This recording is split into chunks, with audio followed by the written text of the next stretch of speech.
बिस्मिल्लाहिर्रहमानिर्रहीम। अस्सलाम वालेकुम नाज़रीन, आप YouTube चैनल देख रहे हैं। मैं इमरान खान हूँ। खबरें बहुत सारी हैं, लेकिन सबसे पहले वो खबर जिसने सुबह से यानी इतवार की सुबह से लेकर अब तक तहलका मचाया हुआ है पूरे पाकिस्तान में। सोशल मीडिया के ऊपर लोग धड़ाधड़ उसको शेयर कर रहे हैं। कुछ उसके मनाजिर तो ऐसे हैं वो शेयर करने भी नहीं चाहिए, कुछ लोगों ने बेवकूफ़ी में वो शेयर कर दिए।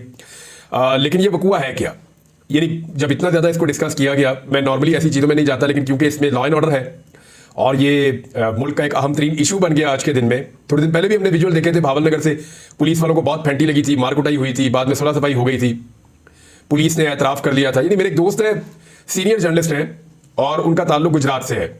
लगभग 20 साल से वो जर्नलिज्म कर रहे हैं। अब्दुल सत्तार साहब ने मुझे कहा, और मैंने कहा यार ये कैसे हो सकता है, जो वकूआ भावलनगर में हुआ था वो किसी और तरह का था, ये इसके साथ कैसे उसको कंपेयर किया जा सकता है। उसने कहा जी हम ये कंपेयर नहीं कर रहे कि मारा किसने, वो कह रहे हैं जी हम कंपेयर ये कर रहे हैं कि गुजरात खारियां थाने में जो हुआ उसके बाद जो कुछ हुआ वो मिलता जुलता है। यानी वहां पे भी पुलिस ने बाद में कहा जी हमारी गलती थी, हम आइंदा नहीं करेंगे, कोई लाइन क्रॉस नहीं होगी। बाद में पुलिस ने कहा कि हम कोई कार्रवाई भी नहीं करना चाहते और उन्होंने की भी नहीं। तो यहां पे मिलती जुलती चीजें हुई हैं। वकूआ है क्या, मैंने ये अब्दुल सत्तार साहब को आप देख लीजिए, और इसकी बहुत सारे विजुअल सोशल मीडिया पे चल रहे हैं जो नहीं चलने चाहिए। तो कुछ विजुअल ऐसे हैं जो चल जाए तो खैर है, कुछ ऐसे हैं जो नहीं चलने चाहिए, मायूब है। ख्वाजा सराओं के साथ पुलिस का झगड़ा हुआ कैसे, ये अब्दुल सत्तार साहब ने मुझे बताया। उन्होंने कहा जी कि हीरा नामी कोई एक ख्वाजा सरा है, वो अपने किसी दोस्त के साथ मोटरसाइकिल पे रात गए, ट्रेवल कर रहे थे। अब ये दो मौक़िफ़ है, पुलिस का मौक़िफ़ ये है कि वो नशे में थे, जबकि उनका मौक़िफ़ है कि वो नशे में नहीं थे। बाद पुलिस ने उनको रोका, वहां पे तर्क कलामी हुई और उसके बाद वो चले गए, पुलिस जो है या भाग गए पुलिस के बकौल। फिर पुलिस ने जाकर उनको पकड़ लिया पीछे से और पकड़ के ले जाके थाने में बंद कर दिया। अब थाने के अंदर जो है वो माफ़ी तलाफी हुई, यानी माफ़ी तलाफी इस सेंस में कि पुलिस वालों के बकौल इन्होंने माफ़ी मांगी और कहा कि आइंदा ऐसा नहीं करेंगे, और पुलिस ने इनको छोड़ दिया। जबकि पुलिस के बकौल ख्वाजा सरा ने यह कहा कि अब हम इकट्ठे खाना भी खाएंगे और जल्द खाएंगे, और ये सुलह सफाई हो गई और वो अपने घर चले गए।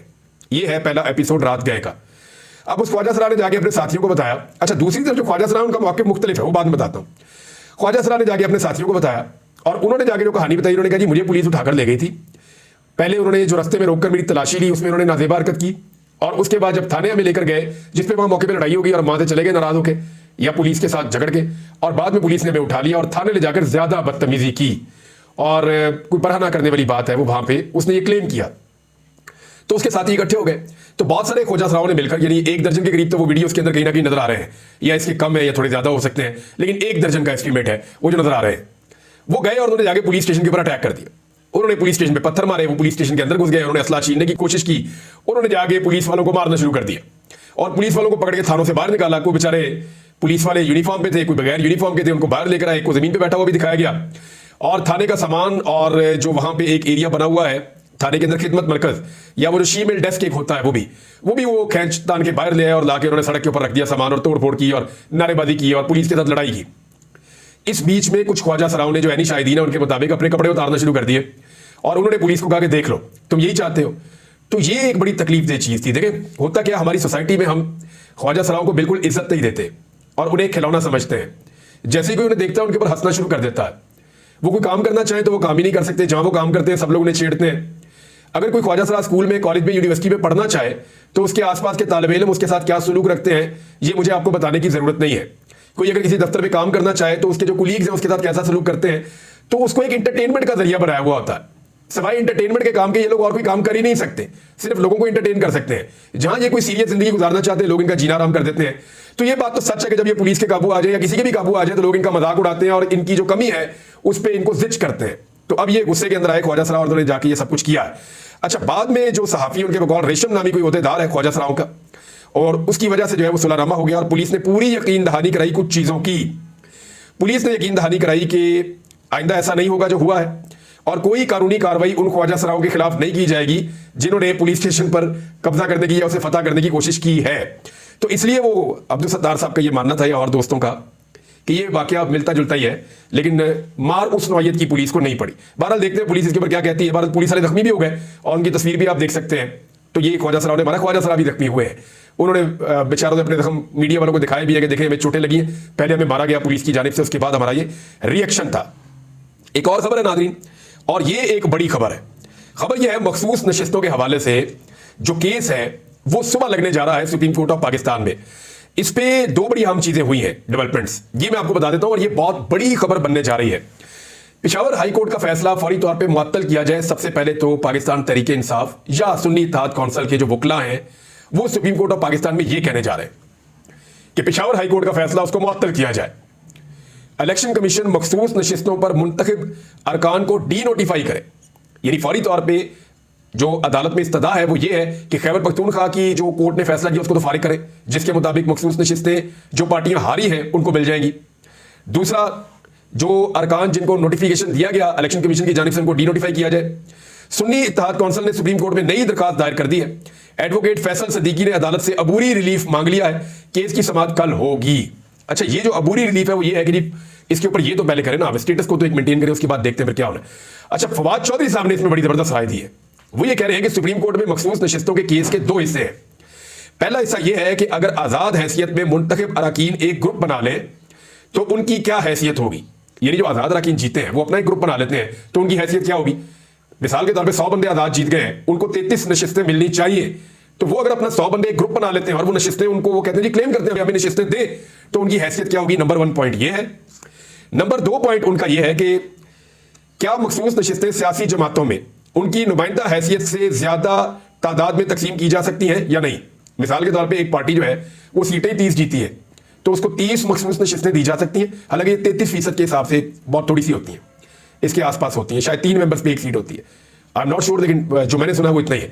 लेकिन एक बात तो कंफर्म है ना कि ये नहीं हो सकता कि तनासुब से ज्यादा मिल जाए, जैसे पीएमएलएन को, पीपल्स पार्टी को और बाकी जमातों को मिली है। तो ये सवाल फवाद चौधरी ने उठाया कि क्या ऐसा हो सकता है कि उनकी जो नुमाइंदगी की हैसियत है असेंबली के अंदर उससे ज्यादा उनको नशिस्तें तकसीम की जा सकती हैं।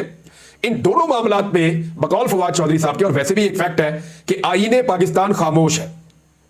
पेशावर हाईकोर्ट ने मखसूस नशिस्तें सियासी जमातों में तकसीम कर दी और खुद को ही पार्लियामान से बालातर कर दिया।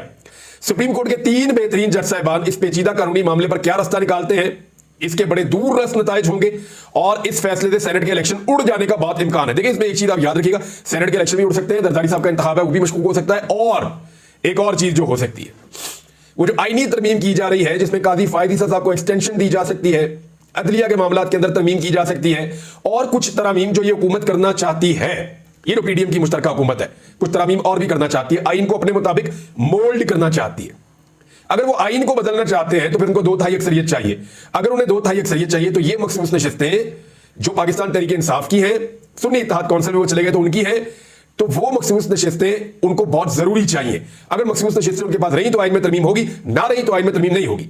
अब जो कुछ सहाफी हैं जो बड़े करीब है एस्टेब्लिशमेंट के या हुकूमत के, वो ये कहते हैं कि एस्टेब्लिशमेंट भी ये चाहेगी और हर मुमकिन कोशिश की जाएगी कि ये नशिस्तें मिल जाए, यानी पीडीएम की जमातों को या उनकी हुकूमत को, ताकि आईनी तरमीम हो और उससे काजी फायद ईसा साहब को एक्सटेंशन का दरवाजा भी खुल जाए।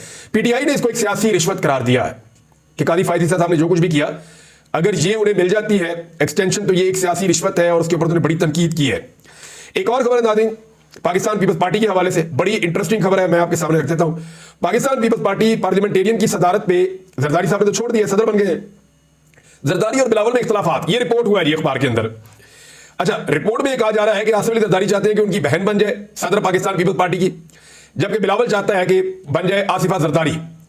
यानी एक चीज पे आप गौर कीजिए कि खबर यह है कि आसिफ अली जरदारी की बहन बनेगी या उसकी बेटी बनेगी पाकिस्तान पीपल्स पार्टी की सदर। असल खबर यह है कि पाकिस्तान पीपल्स पार्टी की सदारत बदस्तूर जरदारी खानदान के अंदर ही रहेगी। यानी पाकिस्तान पीपल्स पार्टी में एक भी ऐसा मर्द का बच्चा या एक भी ऐसी खातून नहीं है जो इस काबिल हो जिसको पीपल्स पार्टी का सदर बनाया जा सके। बेनजीर भुट्टो के दौर में तो यह हो सकता था, याद होगा आपको मखदूम अमीन फहीम का नाम, लेकिन अब यह नहीं हो सकता क्योंकि जरदारी ने कंट्रोल कर लिया है सारी की सारी पाकिस्तान पीपल्स पार्टी पे। अब या तो जरदारी की बहन बनेगी या जरदारी की बेटी बनेगी, उसके अलावा पूरी पीपल्स पार्टी में कोई एक भी शख्स इस काबिल नहीं है, उसकी ये हैसियत नहीं है कि वो पाकिस्तान पीपल्स पार्टी का सदर बन सके। तो वो कहते हैं ना, अन्ना वंडे रोड़ियां मुड़ मुड़ अपने आनु। यानी मियां नवाज शरीफ जब भी इख्तिदार बांटता है या ओहदे बांटता है तो अपने खानदान में बांटता है। इस तरह आसिफ अली जरदारी भी जब भी कुछ बांटने की बारी आती है तो अपने खानदान में बांटता है। तो ये इनका तरीका वारदात है और इसी के ऊपर ये हमेशा चलते रहे हैं। नाज़रीन, गंदुम बहरान में एक बड़ी खबर है, हुकूमत जो है वो बजाय इसके कि इसकी इंक्वायरी करे, क्योंकि इसमें बड़ों बड़ों के नाम आ रहे हैं। शहबाज शरीफ साहब जो हैं वो भी अपने दौर में गंदुम इंपोर्ट करवाते रहे हैं, निगरान हुक्मरान भी अपने दौर में गंदुम इंपोर्ट करवाते रहे हैं, और शहबाज शरीफ का जो पिछला दौर था, जो पीडीएम का तबाही का पहला दौर था, उसमें भी ईसीसी के इजलास में ऐसे फैसले किए गए हैं। ये जो फंदा है ये इन सारों के गले में जाकर फिट होता है और अरबों रुपए का फंदा है। यानी मुजम्मिल असलम ने बड़ी जबरदस्त बात लिखी। उन्होंने लिखा कि एक्चुअली हुआ यह कि पाकिस्तान ने आईएमएफ से मर मर के रो रो के 1.1 अरब अमेरिकी डॉलर मांगे, इतने मुज़ाकरात किए, इतने तरले किए, इतनी मिन्नतें की, इतनी महंगाई की, सारी बातें मानी और फिर पैसे मिले। और उतना ही पैसा सिर्फ एक गलत फैसले की नतीजे में पाकिस्तान ने उड़ा दिया और वो करप्शन की नजर हो गया और लोगों की जेबों में चला गया।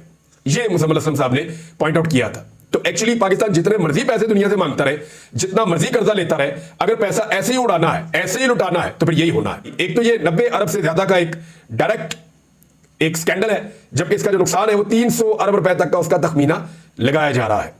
उसकी वजह यह है कि किसानों का बहुत बड़ा नुकसान अभी तक हो रहा है, और अगर ये किसानों का नुकसान, पाकिस्तान का नुकसान, ये सारा इकट्ठा किया जाए तो ये बहुत बड़ा हो जाएगा। फर्ज करिए अगर इससे छोटा सा स्कैंडल भी इमरान खान के दौरे हुकूमत में आया होता तो अब तक इसकी मालियत पाकिस्तान की मीडिया ने चीख चीख के, चिल्ला चिल्ला कर, और पीडीएम की जमातों ने नाच नाच के घुंघरू तोड़ देने थे, और उन्होंने ये कहना था कि 10,000 अरब का, यानी उन्होंने इसको बहुत बड़ा बना देना था, इतना बड़ा बना देना था कि ये पाकिस्तान के बजट से भी बड़ा स्कैंडल हो जाना था। और ये कहा जाता है कि पाकिस्तान की तारीख का अब तक का सबसे बड़ा स्कैंडल बेनकाब हो गया। नाज़रीन, इस किस्म की खबरें जो है वो गला फाड़ फाड़ के पाकिस्तान की मीडिया ने देनी थी अगर इमरान खान साहब के दौर में इसका अश्लील अशील भी हुआ होता, क्योंकि मामला तो इमरान खान से है, क्योंकि वो एंटी स्टेटस को है। अभी तक वो स्टेटस को का हिस्सा नहीं है। जब इमरान खान स्टेटस को बनेंगे तो तब उनको भी भुगतना पड़ेगा। बहरहाल मामला ये है कि इसके अंदर हुकूमत सही इंक्वायरी नहीं कर रही, यानी फंदा जो है वो किसी के गले में भी फिट नहीं किया जा रहा, सिर्फ गोंगलों से मट्टी झाड़ रहे हैं। उसने कह दिया, उसने कह दिया, उसने कह दिया, उसको बुला लिया, शहबाज शरीफ ने नवाज शरीफ से मिल लिया, नवाज शरीफ ने शहबाज शरीफ को बुला लिया, उससे बात होगी, पीपल्स पार्टी ने एहतजाज कर दिया, किसान जो है वो बाहर निकल रहे हैं, उनको गिरफ्तार कर दो। ये सारा मामला गोल गोल करके घुमा घुमा के टाइम गुजारने की कोशिश कर रहे हैं, लेकिन ये बहुत बड़ा स्कैंडल है, इनकी जान छूटनी नहीं है। मुजम्मिल असलम ने एक निशानदेही की है, यानी वफाकी हुकूमत ने पंजाब हुकूमत को 20 लाख टन गंदम खरीदने की इजाजत दे दी। अब ये बैंक से पैसा लेकर लेंगे। मुजम्मिल असलम ने इस पर क्या कहा? क्या पंजाब हुकूमत के खजाना में रकम नहीं है नकद गंदम खरीदने की? हैरत है, पूरे मुल्क का 52% आमदनी का हिस्सा पंजाब को जाता है, इसके बावजूद बैंक से कर्जा ले रहे हैं। दूसरी तरफ खैबर पख्तूनख्वा हुकूमत के पास सिर्फ 14% आमदनी आती है और वो नकद 30 अरब रुपए की गंदम खरीदने जा रहा है और कर्ज भी नहीं ले रहा। मीडिया में शोर मचाया जाता है खैबर पख्तूनख्वा हुकूमत कंगाल है, मगर यहां तो उल्टा है, पंजाब अपने पैसों से गंदम भी नहीं खरीद सकता। आखिर कहां है ये रकम जो खर्च हो रही है, जो 3000 अरब से ज्यादा है? अच्छा, मरियम नवाज ने क्लेम किया था कि मोहसिन नकवी सूबा सरप्लस छोड़कर गए, लेकिन अब गंदम खरीदने के लिए भी मुबैना तौर पे जो पैसा है वो बैंक से लिया जाएगा। तो पंजाब गवर्नमेंट का अपना पैसा कहां गया? अगर खैबर पख्तूनख्वा जैसा गरीब सूबा अपनी गंदम खुद खरीद सकता है तो पंजाब को भी खरीदनी चाहिए। लेकिन बड़ी खबर तो यह है कि अभी तक गंदम की खरीदारी शुरू ही नहीं हो सकी, और किसानों ने एक धमकी दी है। किसानों ने बड़ा क्लियरली कह दिया है कि अब हम सड़कों पर आकर एहतजाज करेंगे, और उन्होंने कहा कि करप्शन की ताकत से 6 करोड़ काश्तकारों को ज़िबा कर दिया गया है। गंदम इंपोर्ट करने वाले किरदारों को फांसी लगनी चाहिए, जिन्होंने किसानों के चूल्हे बुझा दिए, वाकई उनके साथ यह होना चाहिए। 10 मई को बाद नमाज जुमा मुल्तान से एहतजाज शुरू करेंगे। हजारों की तादाद में किसान और सैकड़ों की तादाद में ट्रैक्टर ट्रालियां सड़कों पर होंगी। हमारा मकसद एहसास दिलाना है कि ज़राअत के बगैर हमारा गुजारा नहीं है, इसलिए हमारे पास एहतजाज के सिवा कोई और ऑप्शन नहीं है, ये खालिद खोकर साहब ने कहा, किसान रहनुमा है। नाज़रीन, इमरान खान साहब का एक स्टेटमेंट है, मैं आपके सामने रख देता हूं। वो बार बार ये बात कर रहे हैं और पाकिस्तान तहरीक इंसाफ इसको शेयर कर रहा है। उन्होंने कहा कि जिसने सीसीटीवी फुटेज चुराई है उसी ने 9 मई करवाई है। यानी इमरान खान बार बार ये बात कर रहे हैं कि सीसीटीवी फुटेज लेकर आओ, जिसने भी सीसीटीवी फुटेज चोरी की है उसी ने 9 मई का वाकया भी करवाया है। एक अफसोसनाक खबर है कि जो सहाफी शाहिद असलम है उनको पाकिस्तान छोड़ना पड़ गया है, और उनको भी लगातार जान से मारने की धमकियां दी जा रही हैं सोशल मीडिया के थ्रू भी, और इसी वजह से उन्हें पाकिस्तान छोड़ना पड़ा। उन्होंने जनरल रिटायर कमर जावेद बाजवा जो साबिक आर्मी चीफ हैं, उनके असासों के हवाले से एक खबर दी थी, जिसके बाद उनके लिए मुश्किलात पैदा हुई, वो गिरफ्तार भी हुए, अब उन्हें पाकिस्तान छोड़ना पड़ गया है। जनरल बाजवा के असासे और इसके बारे में कुछ और चीजें जो है वो आजकल बहुत डिस्कस हो रही हैं, और जनरल बाजवा भी बहुत सारे लोगों से राब्ते में है। बात करेंगे बाद में, अब तक के लिए इतने, अपना ख्याल रखिएगा, अपने चैनल का भी। अल्लाह हाफिज।